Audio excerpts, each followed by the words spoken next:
I'd like to introduce you our first participant today, photographer live from Moscow.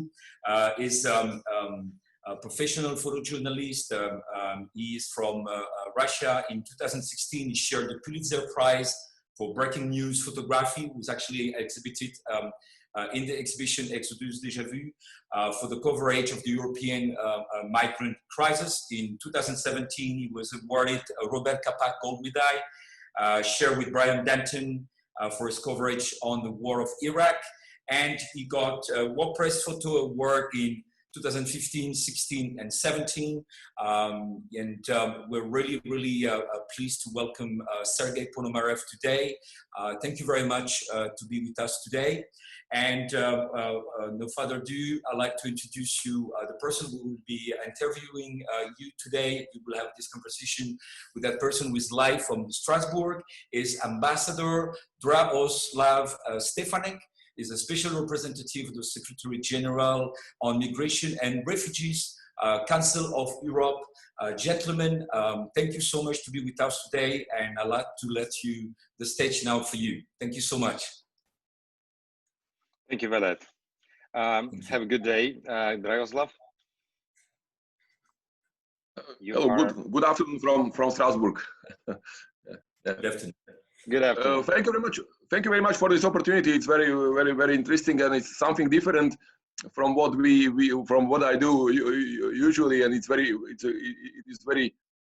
welcome. And you have introduced Sergey Ponomarev, the famous photojournalist. I've noticed the Pulitzer Prize for breaking news in 2016. The position of the special representative of the Secretary General was actually established in 2016 as a response to the events and to the migration flows, the migration crisis, which started in 2015 and then it continued to 2016. I took over my position in only this year, in January 2020. But what was the crisis there in 15-16? It has become, and it has stayed as a challenge with us. And I've noticed your work as your project, which is covering Syrian refugees on their way to Europe. And that is also very interesting for me and very relevant for my mandate. Can you tell us a bit about the situation of the crisis and remind us what happened, and also if you can give us more details why you have chosen that situation, that conflict area, and actually when did you arrive there to the side of the... Sure, of course. I'll try to be brief because we are on the Zoom and it's limited to 40 minutes of conversation. But of course, I started to follow the developments and crisis and the news in the Middle East since 2006, when I first time was assigned to work on Lebanon, Hezbollah, Israel conflict. And since that, I was just drawn and fascinated by that region, and I started to read a lot and follow a lot of news. And eventually, I made several trips to Syria before the war, and to Lebanon as well. And since the civil uprisal, civil unrest started in 2011 in Syria against the government of Bashar Assad, I was closely focusing and following that story. But as a Russian national, I was not allowed neither to go to the governmental side, neither to go to opposition side, and that was quite risky and dangerous for me. And I followed a lot of my colleagues who worked on the Syrian war, and I had a couple of them who were killed during that war. And I had my first chance to visit Damascus only in 2014, and when a lot of people were quite desperate. Lebanon had about 4 million Syrian refugees. Turkey had a lot of refugees, and The Damascus itself was quite surrounded by the rebel territories, and they were shelling the city almost every day. So I had a huge knowledge and background on what's happening in Syria before it all started. I mean, the exodus of refugees. Later, then, I was assigned to work on the first refugees coming to Greek islands in the middle of 2015, and for the first days, I spent about 2 or 3 days waiting on the shores just for first boats to arrive to Greek islands. But by the end of the year, especially in autumn of 2015, there was about 50 boats just bombarding Lesbos islands every day. It was an assignment for the New York Times, and my objectives was to pick up a family, try to follow them through the European borders to the. It was one of the first assignments, to pick up a family and follow them to the place they settled. And I met with a family whom we traveled all the way from the Greek Macedonian border to Sweden. Later on, I continued to work on refugees story, and I just traveled from one border to another, from the bottlenecks, as we used to call them. Those places were where a new country established a new passage rules, and it slowed down the process of registration of refugees or migrants, whatever they call them.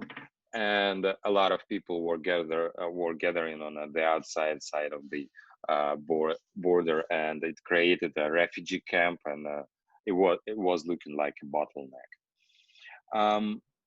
Entirely, I spent about 2 years working on the flow of migrants from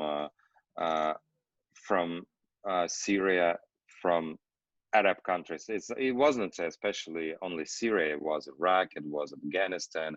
Those were the majority, but then they were joined by the other migrants and asylum seekers from African countries, from Egypt, from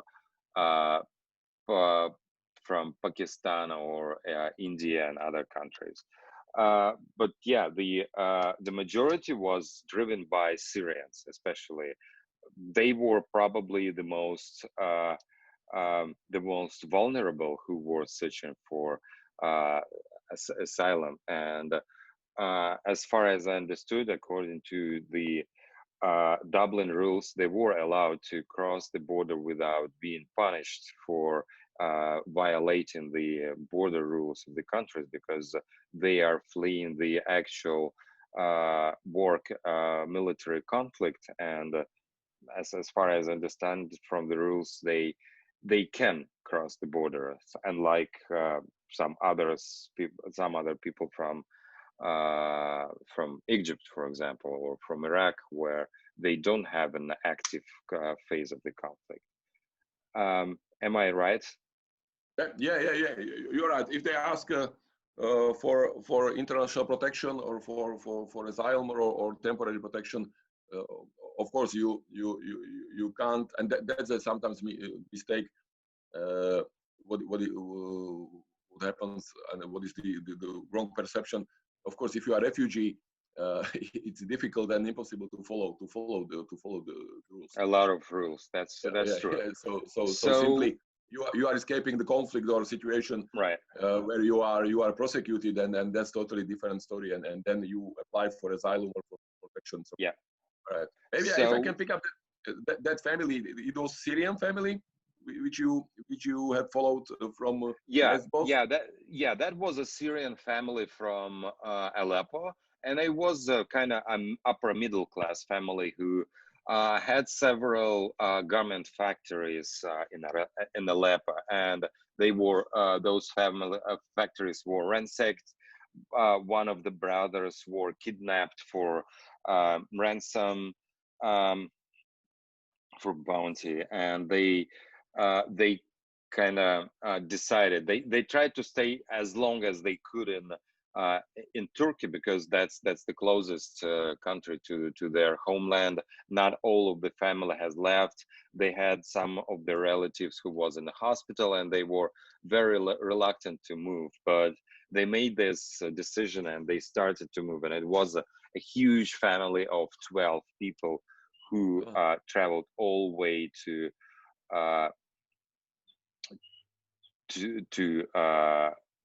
Sweden, to Chisinau.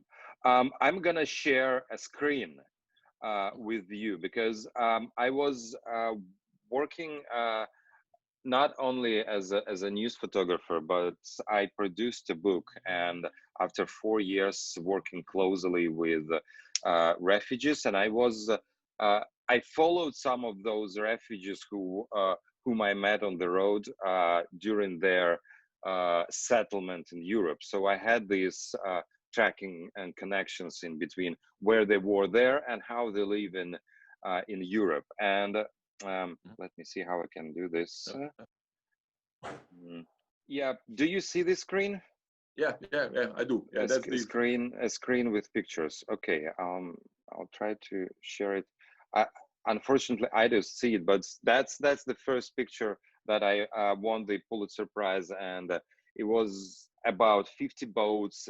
That day, it was about the 50 boats that were bombarding the Lesbos island, and this one was pretty much outstanding because it was a wooden boat, and all passengers are not wearing these orange life vests, and it kind of you cannot date the day of this picture, because those people might come and even 10 years ago or in the next several years. So the first part of the book, it is fully it has no text. It's just images, a flow of images showing a flow of migrants disembarking in Lesbos and then traveling all the way through Europe, with a bit of inclusions of the flashback shots to their life back in Syria or Iraq. This picture was shot in Aleppo in 2014, the Khalidiyya district that was completely bombed out during the civil war. And then we go back on a trail with migrants and their way. In the left picture here, they actually crossing the border between Serbia and Hungary. It was just a day before the Hungarian authorities finished the fence, the first wall in Europe that was built since the Second World War. Thank you. I would like to ask you one maybe kind of political issue question, because it happens also in my job that some things or some words you say can be taken out of context or can be manipulated. Do you have any experience in that regard, that your picture was taken out of context and manipulated or misused in some way? Well, yeah, I just admit that once I publish my image online, they could be taken out and used out of the context. That's our new normal. We have to admit this. We have to understand that you can only track and use your attorney to chase and to find people who violated the context. Let's say something like that. Do you think people these days they see too many pictures of terrible events, wars. It's too much, you think, in the media, or how people got used to it somehow, unfortunately, or how do you see that? Yeah, that's a very good question. I think that a lot of people are overloaded with graphic images, and they kind of close themselves in a bubble. But that's our new world. We cannot regulate the flow and even information, and that's the world that is turning over, you know. And that's, for me, that's a problem, because if you remember an image of the Vietnamese girl running from the napalm in Vietnam in 1960, the black and white photo that was taken, shot by Pulitzer Prize winner Nick Ut, it managed to stop the war. So people have never seen that such a kid in desperation and such a scene before in their lives, and it evoked a response to the politicians to stop that bloody war, and the society pushed them, and it responded in a way that the politicians decided to somehow to stop the war, because they haven't been seeing that. But right now people seeing graphic images every day, and it becomes a kind of a normal for them, and we are trying to find new ways to touch the feelings and go deeper into the souls of our viewers, our clients, to again to evoke such a response as we had with this napalm girl image. Yeah. Actually, I want to go back to the book, because this image shows one of these one of my subjects, a family that was traveling together, and we were riding here in the train in Macedonia, and then we were riding with their families in buses and other trains in other parts of Europe. And then in the second part of the book, it's on the blue paper. These people are now living in Sweden in their new house. And here's actually the map as they traveled from Aleppo to Kristinehamn in Sweden. That's one of the stories in the book, and I have a bunch of them about a rebel fighter who is now milking cows in Amsterdam, and a family, sorry, not in Amsterdam, but in Northern Holland, and a family that lives in a kind of village in Germany, and a poet and a book, child book writer that is now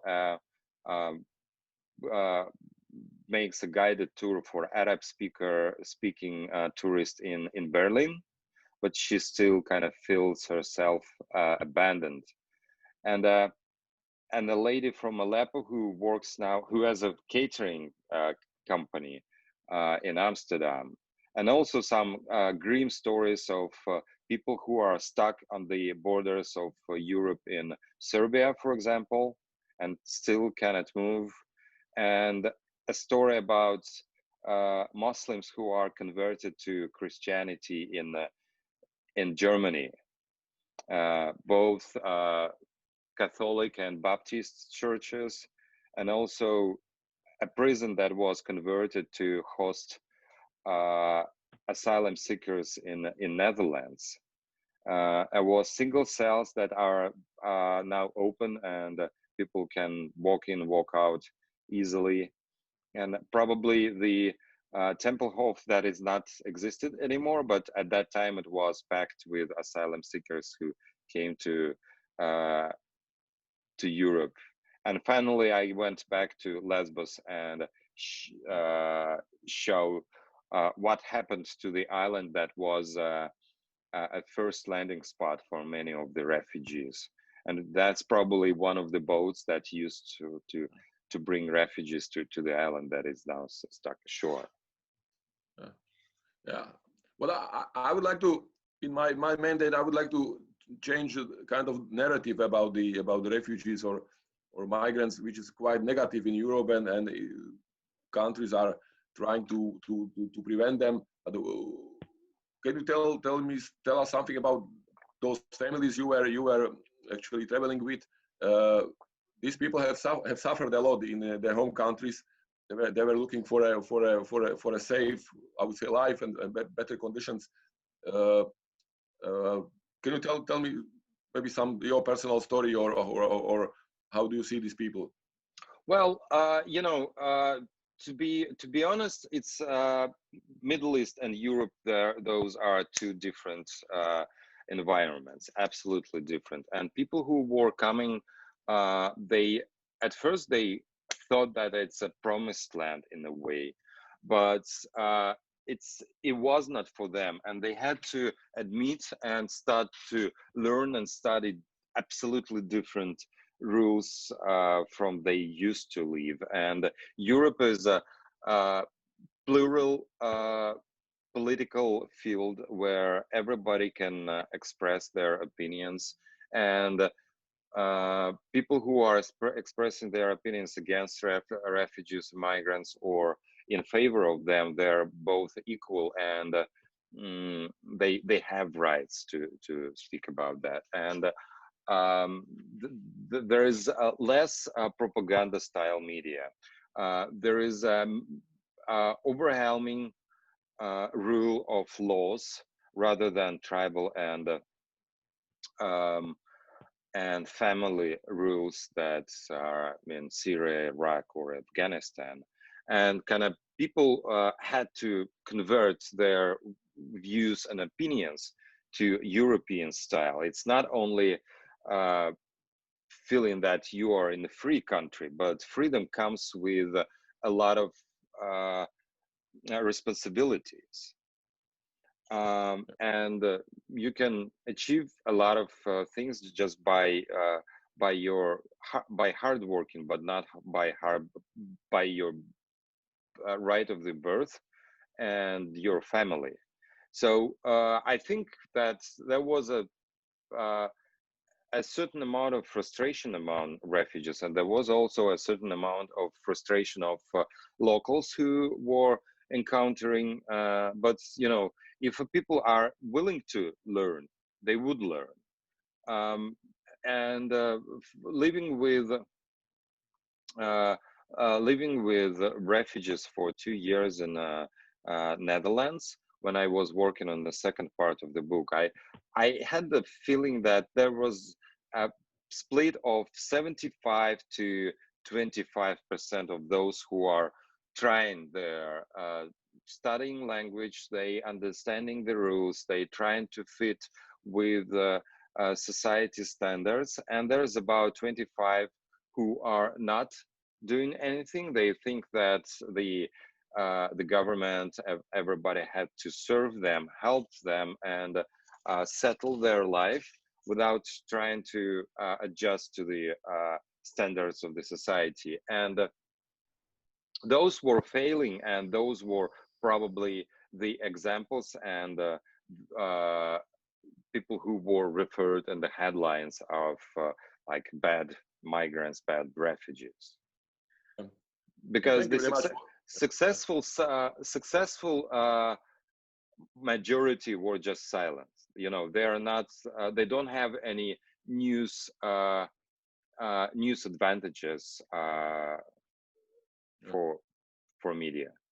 Yeah. This is a kind of very unfortunate aspect of today's world. I have one last question. Now you are having your photos and pictures in the Exodus Deja VU project with other 11 photographers. How do you see now your pictures in vis-a-vis your colleagues? Have you discovered anything else in any new context?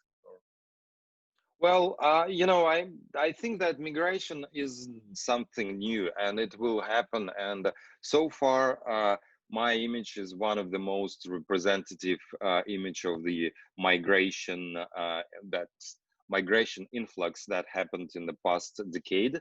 But I'm pretty sure that we'll have a new examples and new outbreaks of migration, and then there will be new images. So it's quite important to collect these images all together and show them to kids, to younger generation, to let them understand that it's not the first thing that is happening, and they shouldn't be against that, because our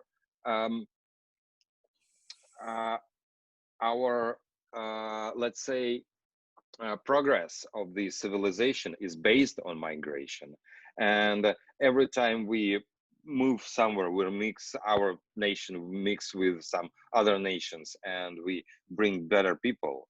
So yeah, I would say that there should be a collection of migrations.